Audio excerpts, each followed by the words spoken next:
That hurt. So I've got a bunch of tabs pulled up about Poach and some of his quotes and stuff like that. I feel we'll pull that up after we talk about the actual Camp Cupcake match and what we thought, or simple thoughts about it. Because again, it is Camp Cupcake. It is an MLS squad versus a Venezuelan B or C squad. And not much to really build a case for anybody, really. But it's nice to see him. Maybe we give this guy another look somewhere in here, you know? Yeah, I don't know what you learned from this game.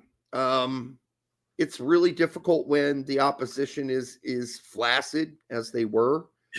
So it's really hard to learn something.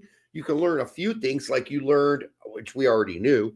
McGlynn's got a foot made of gold. Like that guy is great on set pieces. He can hammer a ball. I love the fact that he's willing to take a shot 25, 30 yards out. Yep. That's something that our team is we've talked about this all the time, but we're desperately missing that. Thank goodness when Weah came back, he's finally the one player that's willing to take a shot outside the box. But yeah, that's the one thing I'll say about McGlynn. The one standout aspect of McGlynn's game compared to any other midfielder in our roster is he's willing to rip a shot. Yes, no, that's nice. Reyna would be willing to, if if he's available. We'll see going forward. But as far as the ratings for this, I guess 5 is like what, average? I don't know how the scale works at Foot Mob, but I don't know how Schulte gets a 6.1 in this situation. I mean, he didn't do anything barely tested. Yeah, I don't know. Tested. And the goal wasn't even his fault. But that could be the case, I guess. He wasn't tested, so you get a slightly above average. Why not? Maybe that's the case. But looking at a 6.1 and looking at it compared to everybody else, you think Schulte was shit. Yeah, so exactly. It's tough. Especially when you get a lower ranking than Shaq Moore. Shaq Moore. I was going to say that next. I'm like, Shaq Moore got a 6.9. Yeah. I mean, nobody should be getting under a B-, actually, playing against Venezuela. Like, nobody should. This whole team should get a B- and better. But apparently not. So. And then Robinson got a 7.4. I don't know what game they watched. Holy shit, dude. I mean, Again, he had a couple of opportunities on corner kicks where he had some decent headers that the goalkeeper made a couple of saves on, and you could build that up and say like, hey, those could have been goal scoring opportunities, and that would have skyrocketed him up. But man, on defense, he made some key recoveries, sure, but there were times where he was just out of position, and just got burned, and I'm just like, that's the Robinson I'm expecting at this point. And playing against better competition, I'm sorry. Let's just be honest. Robinson's not the same player he was before his injury, and he just hasn't been. Yeah. I mean, it was a serious injury, by the way. I mean, that's a bad thing to go bad, your Achilles. But he doesn't look the same to me at all. And then Campbell, I mean, give him credit. He was thrown out there to the Wolves, but he was shaky, though. He was very shaky. This was Campbell's first performance, if I recall. This is first cap, if I recall correctly here. And there were moments where you're just like, that wasn't great. But I liked his forays into offense. Yes, I liked. There's some aspects of Campbell's game that I actually liked a lot. Now I don't foresee him cracking our center back depth right now. No, he needs to continue going back to his club and performing, etc., and stuff like that. But there were aspects of Campbell's game that I liked more than Robinson's game. I have to ask a question. And vice versa. Is Matt Miazga injured? He was not, as far as the playoffs were concerned, because he got a stupid red card, if I recall correctly. So, how come everybody else is getting another chance? And they're getting the first chance. Like, why has Matt Miazga been totally dissed in this whole thing? I just find that weird. He was a center back that was vocal against Berhalter to some extent. Well, yeah, he certainly didn't. So, he didn't have any kind words to say about Brian says, who cares about Miazga? But then again, you could say the same thing. Who cares about Robinson at this point? Yeah, who cares about Campbell? Like, none of these guys are making the 2020. Of all the center backs, Ream and Neal were the only two that I would be concerned with at this point. And then, if you're assuming Ream makes the World Cup team, we've already got Richards and we've already got McKenzie, Trusty, and CCV to pick from. That's 5. So somebody's going to have to steal a position from one of those guys. Mm-hmm. And it ain't going to be Campbell. It could be Robinson. I don't know. But I do also want to make a point here that just because we brought Miazga up doesn't mean we're making a case for Miazga. No. What we're saying is, like, why were these players considered over this player? That's all we're saying. Right. And we know that Reagan from Seattle wasn't released by Seattle. I would have liked to seen that. Mm-hmm. Or Neal is from New York. He got injured and everything, and he went back to his club or went back to Montreal. I just think there are center backs that had better seasons than both Robinson and Campbell in MLS that are Americans, and they're not getting a shot. So had a better season than fucking Zimmerman too, by the way. Then they didn't. Well, in Reagan's case, they did call him up, and Seattle wouldn't release him. But all right, what's your take on Arfston? I thought he's I mean, he was okay. He had moments. I liked his confidence moving up into the attack. But he lost it a couple times. He lost it a lot. Yeah. He lost it a lot. Yep. There are times where I'm just like, oh my God, get the ball off your foot. I feel like I'm watching my U10s right now. Yeah. I agree. I agree with you. Yep.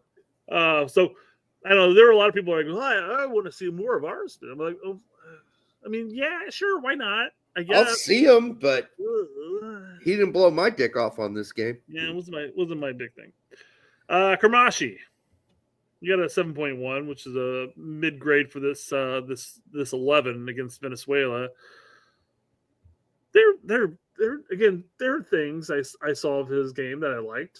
Sure, but not enough, I guess. I mean, I guess when I'm making these arguments, I'm sitting here going like, am I going to make a case for somebody to crack the U.S. men's national team? You're not going to. And it's not going to be Kermashi at this point. No. And maybe somewhere down the line, maybe 2030, but not 26. Well, yeah, and that's the big thing right there. Like, we're looking short term here. We're saying, hey, a year and a half from now, there's a World Cup. Will Kermashi 500 days crack our midfield? No, he's not. Probably not. Hell no, he's not. Hell no, he's not. Fucking hell no. And neither is McGlynn. I'm sorry, as great as his fucking feet are and his rocket-ass shots. No, he's not beating out the myriad of guys. I think the list we had up was 8 guys playing in Europe right now. A list where you left off Luca De La Torre, too. A list where we left off Luca De La Torre.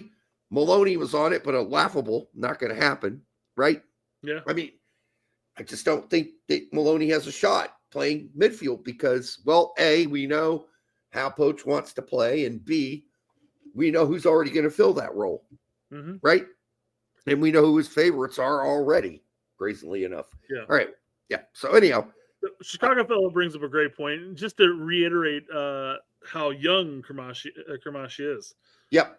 He has the opportunity to captain both the U.S. U20s and in the World Cup and then 28 World Olympics. Yep, I'd agree with that. So I don't know if he will captain it. There will be other players vying for that as well, but yes. But this takes us to the point where I'm sitting here going like, making this U23.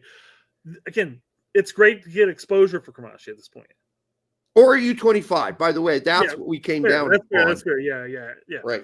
But I mean, it's we didn't need to see like a Kellen Acosta or Roldan in that role. What are we going to get from that? Well, we didn't need to see Shaq Moore. Well, that's also fair too, and I agree. And that's kind of building to our point is that the younger players were the most vibrant ones that you could watch and say, okay, well this is good. Okay, but again, will they crack 2026? Probably not. Well, and here's the hilarious thing on Jimmy's show. When they talked about today, like who were you really interested in seeing? They all talked about the U23 players and one U24 player. All right, that was it. Yeah. So nobody who was overage came up. And there's a reason for that. A U-25 team with maybe 2 or 3 vets would have been fine. We did not need to see Shaq Moore. We really didn't need to see Miles Robinson. Nope. I don't know why we need to see Mr. Campbell. At this point, we really didn't see Brian White. No. And he'll probably start next game. Because man, I mean, if I was Poach, I don't know about that. Poach is already talking about it's going to be like a full rotation. He wants to see everybody start. We'll get into the striker here in a second, anyways. Right. But yeah, so McGlynn we talked about before. He had flashes. I didn't necessarily think it was this a baller game that a lot of people are talking about. Too many mistakes early, but it's not like costly mistakes. So maybe that's the case. Well, he got away with those mistakes. Fair, yes. But opposition makes a difference. Against other teams, you're not getting away with those mistakes. Those were bad passes and bad giveaways. This is again also against the opposition we played against, but I thought Schulte's playing out of the back as a sweeper keeper, I thought was better this match. Respectable. Than what we've seen from other goalkeepers.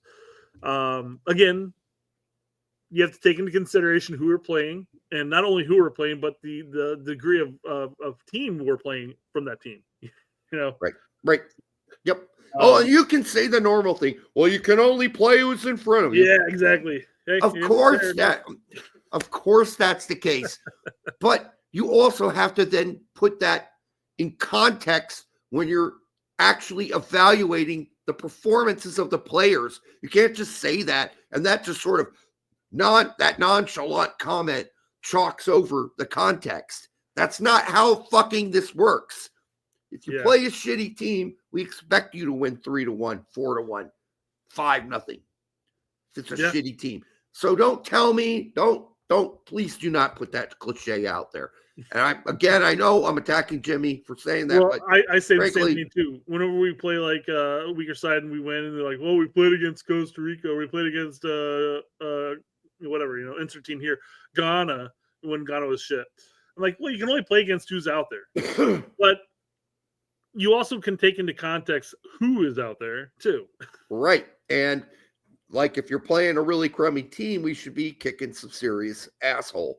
And Jack Sparrow himself is a great example, right? He scores double hat tricks against tiny island nations, and people are busting a nut about it. Well, some people busted a nut on Fox, particularly, yes, on their broadcast. And that's when I lost my mind. All right. My rage. Caden Clark, I thought, again, fine. I thought it was a solid performance by Clark. I thought he was fine. Yeah. I think the one season at Montreal has changed his game. It has. And I'm looking at it and go like, this is a changed player. Now it is a changed player. He's not gonna crack our wing options by any means at this point. Maybe chance. Another solid season, we'll see. But as of right now, it was a good performance by him. It's a good performance. No fucking chance in hell he makes the 2026 squad. Sorry, guys. For those who think that. I don't think there's anybody in our chat who thinks that, but yeah. Okay. Gutierrez, however, had a few more rough patches than Clark did. And I thought he and Arsom together kind of had like a rough day together. I thought Gutierrez playing on the right was better than on the left when they switched. Whenever I think Clark just moved to the right, I guess, because he didn't get subbed out.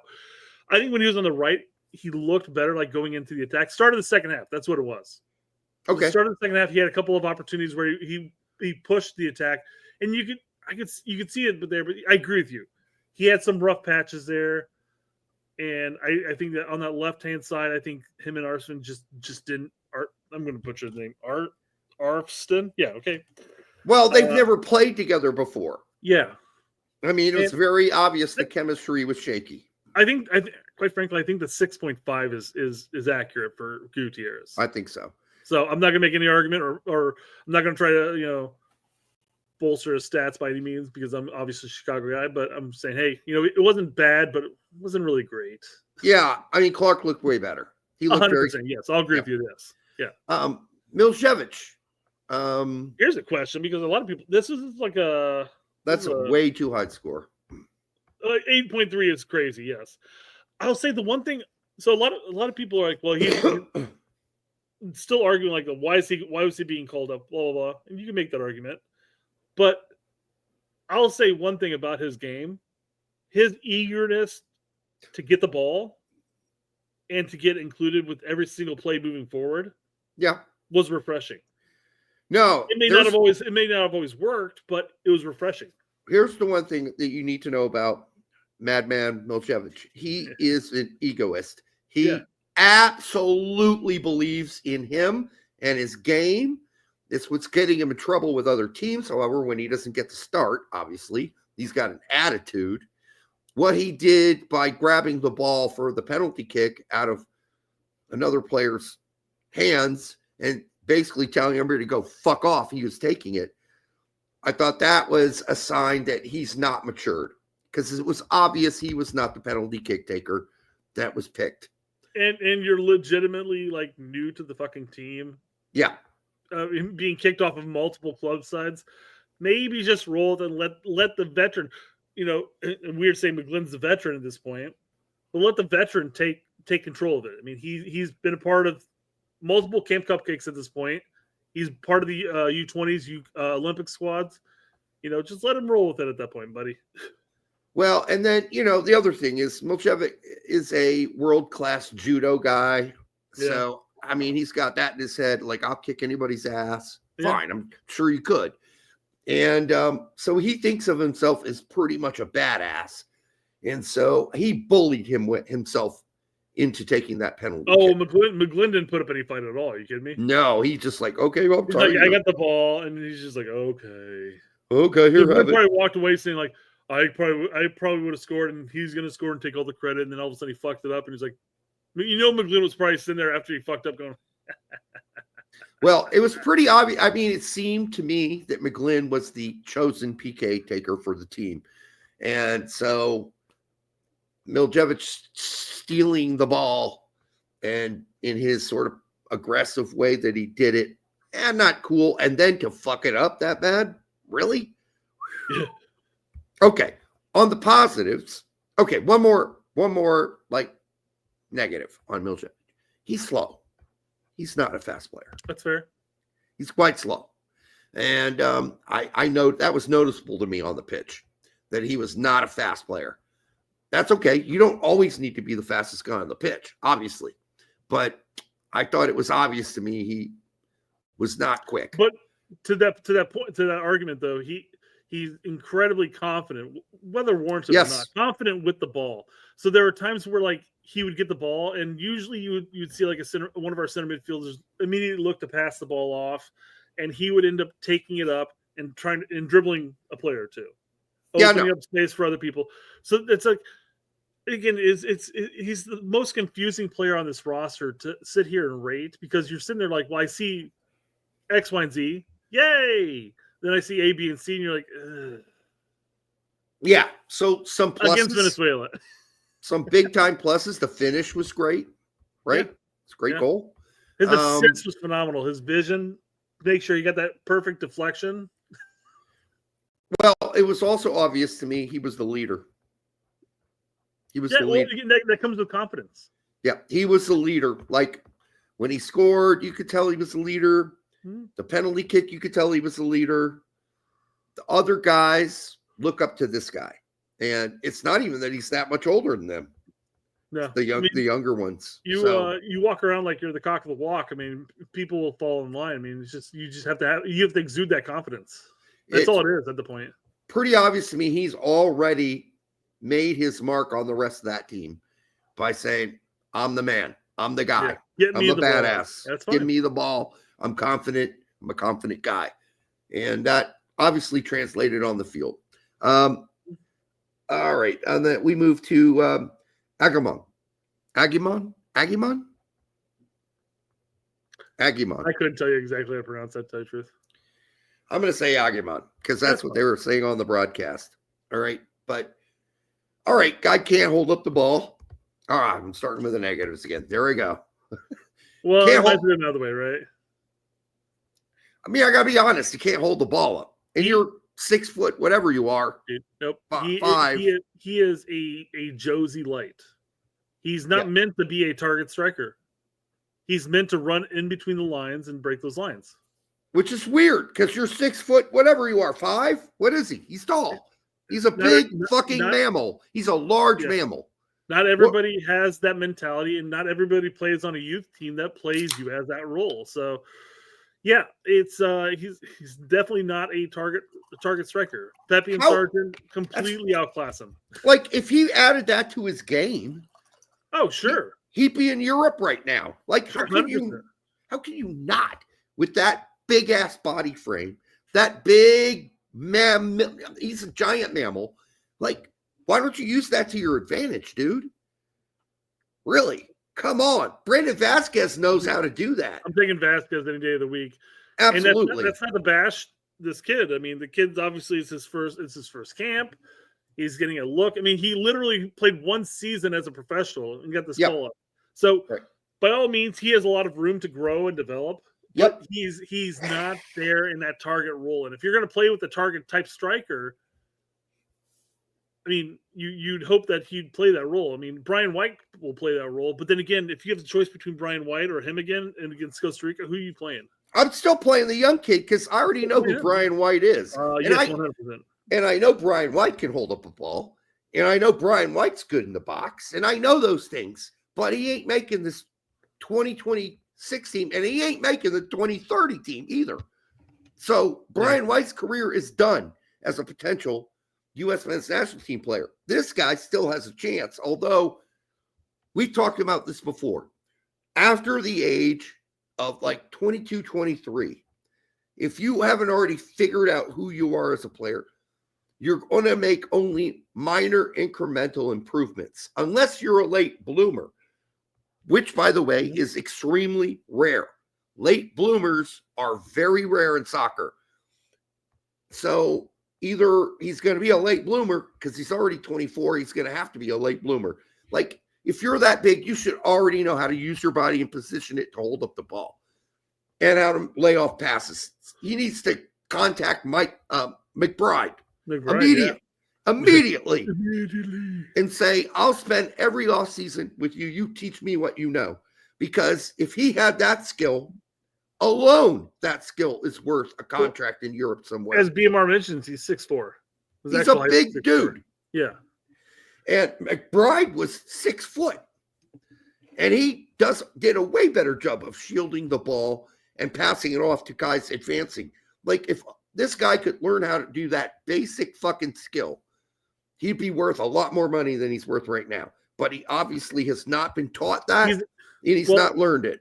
He's the second striker in a single striker world, because everybody's playing a single striker at this point with wing strikers, of course. But it used to be back in the day, you'd have a 4-4-2 where you play, or some formation where you have 2 strikers. Sure. And you'd have one that played the target role, and then one that would run behind, break the lines for the through balls. And despite his size, he played the Josie role in that sense, where he grew up playing that split the lines instead of holding it up. And that's how he scored. Yeah. Well, good for him. And I agree with you. There is some worth to that. But imagine if he adds the other dimension. 100%. Yeah. That